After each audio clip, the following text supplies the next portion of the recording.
রসে সঞ্চারী পুরুষ এনেছে দিবসের জ্বালা তপ্ত রৌদ্র দাহ কামিনী এনেছে যামিনী শান্তি সমীরণ বাড়িবাহ দিবসে দিয়াছে শক্তি সাহস ঋষিতে হয়েছে বধূ পুরুষ এসেছে মরুতৃষালয়ে নারী যোগায়েছে মধু।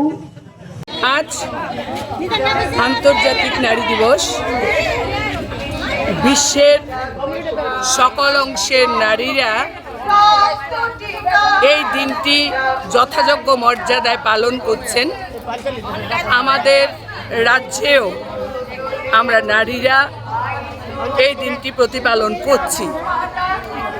তবে একটু বলতে হয় যে আমরা চেয়েছিলাম জামায়াতের স্থানটা প্যারাডাইস চৌমুহনীতে, কিন্তু আমরা সেই অনুমতি পাইনি।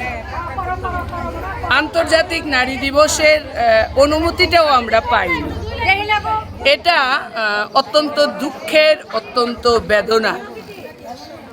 কারণ আমরা জানি যে নারীদের অর্থনৈতিক, সামাজিক, রাজনৈতিক অধিকার যতদিন প্রতিষ্ঠিত না হচ্ছে, নারীদের উপর অন্যায়, নির্যাতন, হিংসা, অপরাধ লেগেই থাকবে।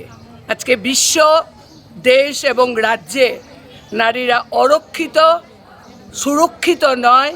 তাদের নিরাপত্তার যে গ্যারান্টি, এই গ্যারান্টি আমাদের তৈরি করার যে সংগ্রাম, সেই সংগ্রামে শান দেওয়ার জন্য বিশ্বের নারীরা আজকে রাস্তায়।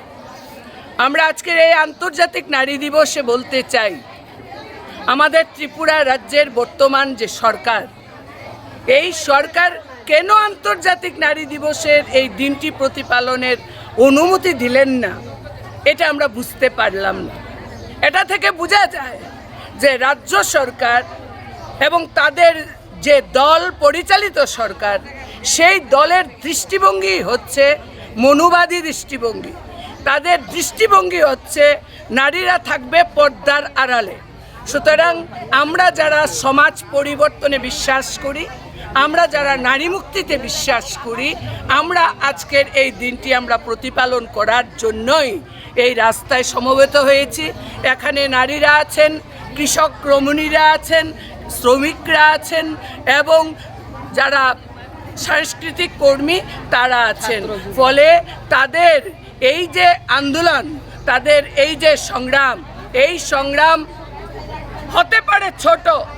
অনেকে টিপ্পনি কাটেন যে কয়েকজন নারী গিয়ে রাস্তায় বসে গেছেন। আমরা বলতে চাই, স্ফুলিঙ্গ তৈরি হয় একটি মাত্র দেশলাই কাঠির মধ্য দিয়ে। এই দেশলাই কাঠি হচ্ছে আমাদের ত্রিপুরা রাজ্যের সারা ভারত গণতান্ত্রিক নারী সমিতি। এই দেশলাই কাঠি হচ্ছে আমাদের দেশের এডুয়া।